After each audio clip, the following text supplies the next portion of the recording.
Hey guys, it's Jeff, and today we're talking about the iPhone 12. And quite simply put, a very long time ago, we started hearing a lot of rumors and a lot of conversation regarding the iPhone 12, even after the iPhone 11 and 11 Pro were just announced. So this is a hot topic coming into 2020 because a lot of people, while they did like the upgrade path in 2019 with the iPhone 11 and 11 Pro lineup, did want to see a few more changes being brought to the iPhone, and they do fully expect to see those changes in 2020 with the iPhone 12. So let's talk a little bit about this upcoming iPhone for next year's device lineup from Apple and talk about what we should be seeing with the iPhone 12 and what we want to see with the iPhone 12. Guys, go check out Clean My Mac X. It's absolutely amazing. I use it every day, and I cannot say this enough.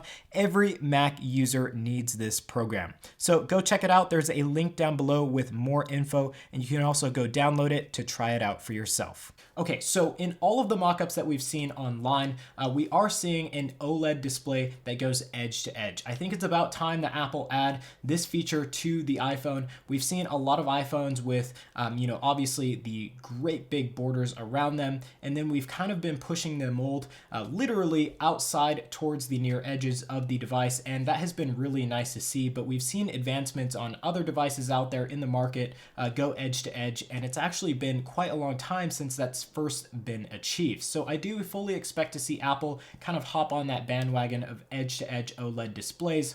But with that change, I do expect to see that the notch at the very top of the device kind of disappear. Now, it's not totally going to disappear, but it's going to be pushed way up into the top of the device where you see that Face ID cluster, the speaker for your headset in the top hand corner there, and everything like that in that top cluster be pushed up and kind of squeezed into a smaller surface area, so that doesn't take as much of the screen up when you can't see your content in that top section of your device. So I do fully expect to see that change in 2020 for the iPhone 12, just to clean things up on the front end of the device just a little bit. And let me know in the comment section down below if you want to see the notch gone and if you want to see edge to edge OLED displays. I want to know your thoughts on what you want to see in 2020. Now, some other hardware changes that we do expect to see in 2020 is USB-C being brought to the iPhone. I'm very surprised that Apple didn't bring USB-C to the 2019 lineup. I'm not exactly sure why, just because it would have been really perfect to add USB-C to the at least Pro level iPhones that Apple released this year, but they did simply not add that. It was really nice to see, on the other hand, though, that they did add like a USB-C to Lightning cable in the box for this year's iPhones to achieve fast charging, because that's actually been a feature that we've had for a very long time with iPhones. Maybe some of you didn't know, but you were able to achieve fast charging. You just had to go to the Apple Store to get different hardware, which costs like, I think, $40 to kind of get fast charging for your devices. So along with wireless charging that we've already seen for quite a while here, I do expect to see fast charging, but through USB-C to USB-C instead of USB-C to Lightning. Now, with that connection type change to USB-C, I will expect to see basically faster data speeds, read and write to the iPhone. So that would be really nice to take advantage of. And of course, I think that the charging would become like even more faster than what we're seeing with the Lightning cable included. Now, another major hardware change that I expect to see in 2020 for the iPhone lineup is 5G support. So 5G has been all the rage, even though Verizon and other manufacturers really haven't made it widespread. It's only located in major cities, and if you're kind of within that zone, it's very limited. But 5G is coming, and it is coming fast, and a lot of phone suppliers are definitely adding 5G to their phones so that they can have that ability when 5G becomes the biggest thing out there. So I do expect to see 5G in the next coming iPhone, but that 5G modem that is typically made by Intel, I do expect that to be made by Apple. Apple has been making strides to replace Intel modems for quite a few years now, and I think that they've almost achieved that this year, but they didn't want to rush it. So I do fully expect next year to see Apple's own modems in their iPhones supporting 5G. Now, you might say, is that cost going to be brought down?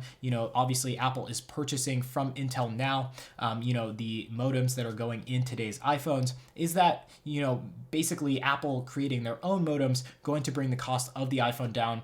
I don't think so. Don't expect a price change if Apple does that, simply because they're spending a lot of money on R&D for these new chipsets, and they do need to recoup that through iPhone sales. Now, some other things that we can fully expect coming in 2020 for the iPhone 12 is obviously a processor upgrade. I don't know if things can get any better than what they are now, but obviously they will, because every year Apple makes things better in the processor category. So obviously the CPU and GPU will be working in tandem to create the fastest chipset possible at the time of next year's launch. And yeah, that is kind of a given, seeing a new processor upgrade. Some other things, though, that we do expect to see get a lot better is maybe some upgrades being brought to the Wi-Fi and Bluetooth antennas. Wi-Fi and Bluetooth have been working really well, but it seems like Apple's own Wi-Fi and Bluetooth connections aren't the best these days, as some users are having a lot of issues with these two antennas working for their specific devices. And with the upgrades coming to Wi-Fi, and how these antennas can basically reach so far and Apple's cannot, I do fully expect to see some upgrades on the antenna side of things, so that Apple can kind of get in that top tier of devices that have long range Wi-Fi available to them.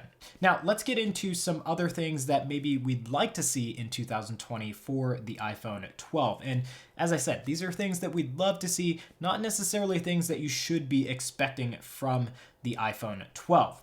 Now, one thing is we do have reverse capabilities, reverse wireless charging capabilities in the current generation iPhone 11 and 11 Pro devices to charge things like the AirPods Pro devices, and obviously the second generation AirPods that has the wireless charging case.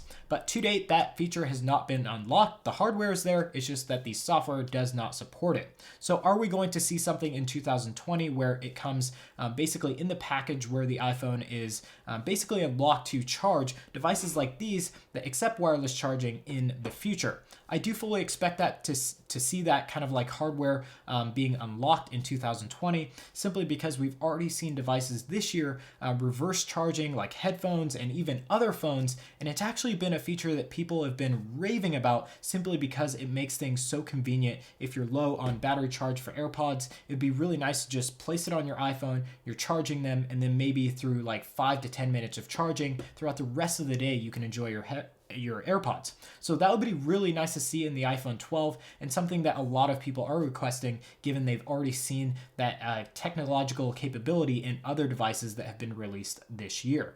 Now, some other things that people are wanting to see in the iPhone 12 is bone conduction speakers. So that would take up less battery and would be a little bit more efficient, and would also allow for the iPhone to, again, get rid of that top notch almost completely, so you wouldn't actually have to have a physical cutout for the speaker at the top. So bone conduction is actually something that has been used in phones already, and I'm sure Apple is taking a look at bone conduction, but it is kind of one of those technologies that is out there and not really proven yet. So I don't know if that's going to be coming in 2020, but do look for that in the future, in like 2020, 21, with Apple's phones and devices kind of getting rid of the borders and notches of the world, and kind of making everything, behind the glass, working behind the glass to support, features like the speakers.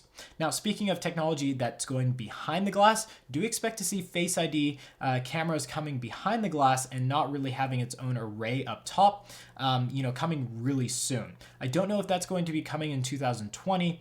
There has been kind of fingerprint scanners and everything like that that has been placed into OLED panels already in 2019 that have been working quite well, but who knows what Apple's going to do, who knows what their plans are moving into the iPhone 12. We don't know if that feature is going to come, but it is a very good possibility that we should be seeing that in 2020. Now, a lot of other things that people are talking about are more on the software side of things, split screen design and everything like that, different color UI. And yeah, that's all on the software side of things. And we're going to have a totally separate video on iOS 14 and what we should be seeing there. But as far as the iPhone 12, that's kind of what we should be seeing here in 2020. And then moving on into 2020, what we might see in our devices, maybe at least one of those things that we might see might end up on the iPhone 12. But guys, if you want to stay up to date with all the content we release, including the upcoming iOS 14 kind of preview that we're going to be taking a look at, definitely leave a like on this video. Also get subscribed and hit that bell button to get updates as soon as that content is released. So guys,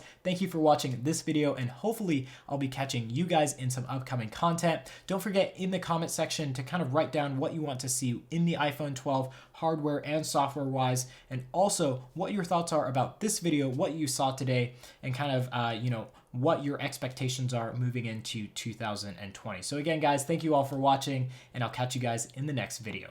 Peace.